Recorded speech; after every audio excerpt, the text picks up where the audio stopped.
మనతో మాట్లాడుతున్నారు. లైవ్ లో చూద్దాం. ఫేజ్ 2 కింద పాడేరు, మార్కాపూర్, పులివెందుల, ఆదోని మరియు మదనపల్లిలో నిర్మించిన నూతన వైద్య కళాశాలలో 24-25 విద్యా సంవత్సరంకు సంబంధించి 100 సీట్లతో మొదటి సంవత్సరం ఎంబీబీఎస్ కోర్సును ప్రారంభించడానికి అనుమతి కోరుతూ చేసిన ప్రతిపాదన కూడా కేబినెట్ ఆమోదించిందని చెప్పేసి మనం చేస్తాం.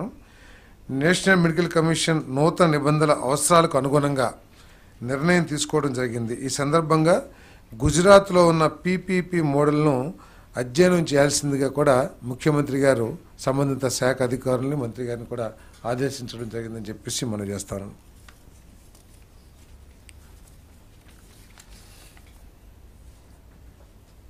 జియో నెంబర్ 40 రద్దు కోసం జలవనరుల శాఖ చేసిన ప్రతిపాదన మంత్రి మండలి ఆమోదం తెలిపింది.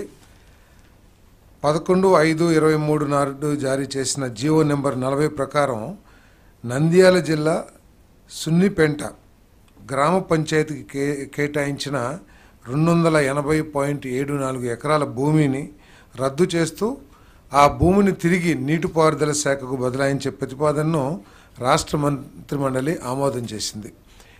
ఈ భూమిని అన్ని చట్టాలని అంటే అటవీ చట్టాలని వాటన్నిటిని కూడా పరుగులో తీసుకుని రాబోయే రోజుల్లో అక్కడ శ్రీశైలం ప్రాంత అభివృద్ధి కోసం చేసిన మాస్టర్ ప్లాన్కి వినియోగించుకోవాలని చెప్పేసి కూడా సూచన చేయడం జరిగింది. ఎందుకంటే ఒక మాస్టర్ ప్లాన్ ఇప్పటికే శ్రీశైలం దేవాలయాన్ని అభివృద్ధి చేయాలనే ఉద్దేశంతో మాస్టర్ ప్లాన్ ఇప్పటికే తయారు చేయడం జరిగింది. దీన్ని ఈ భూమిని కూడా వాడుకొని దాన్ని అభివృద్ధి చేయడం కోసం ఈ నిర్ణయం తీసుకోవడం జరిగిందని చెప్పేసి మనం చేస్తాను. ఇది సున్నిపేట పంచాయతీకి ఇవ్వడం జరిగింది, గ్రామ పంచాయతీకి.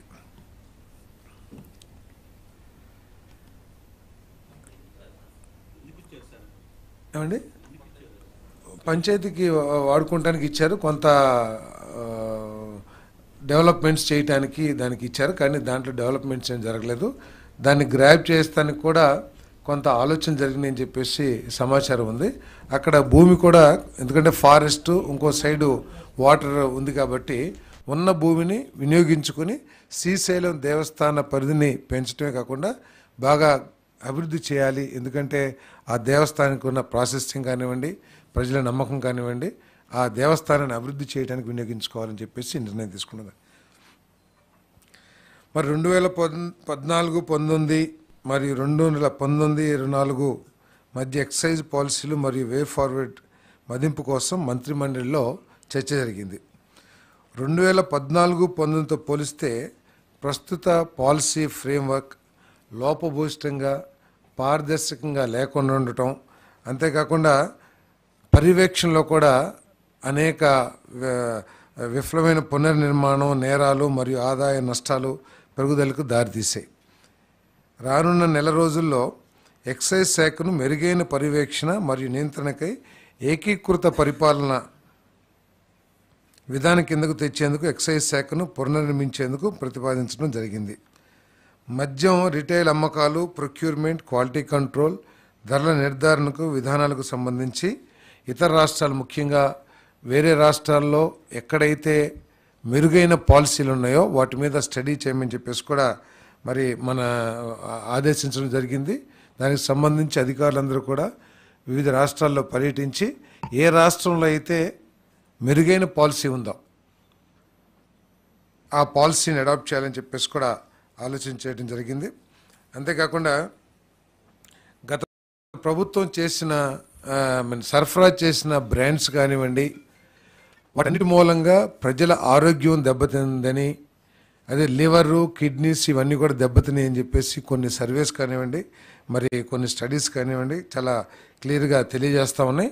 దాన్ని దృష్టిలో పెట్టుకొని క్వాలిటీ మీద ప్రత్యేక పర్యవేక్షణ ఉండే విధంగా దేశంలో ఉన్న మెరుగైన బ్రాండ్స్ అన్నీ కూడా, ఎందుకంటే ఆరోగ్యానికి అత్యంత ప్రాధాన్యతనిచ్చి అన్ని టెస్టులు కూడా కండక్ట్ చేసి మెరుగైన బ్రాండ్స్ని తీసుకురావాలని చెప్పేసి సూచించడం జరిగింది.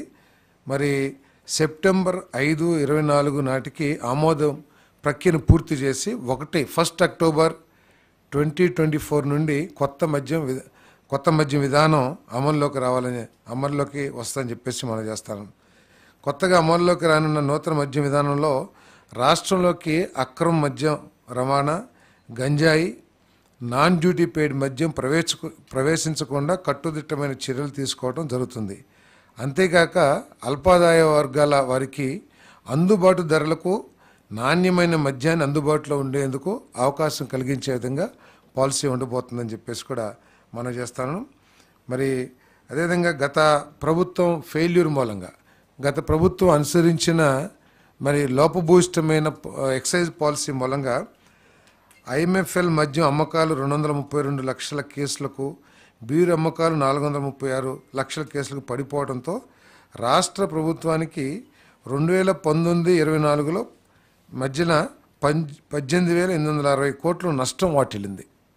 అంటే కేసెస్ తగ్గినాయి కాదు. ఇక్కడ ఏంటంటే ఇతర రాష్ట్రాల నుంచి మద్యం మన రాష్ట్రంలోకి రావటం మూలంగా, ఎందుకంటే సరైన బ్రాండ్లు కానివ్వండి లేదా అత్యధిక రేట్లకి ఒకప్పుడు 60 రూపాయలు 70 రూపాయలు ఉన్న చీప్ లిక్కర్ని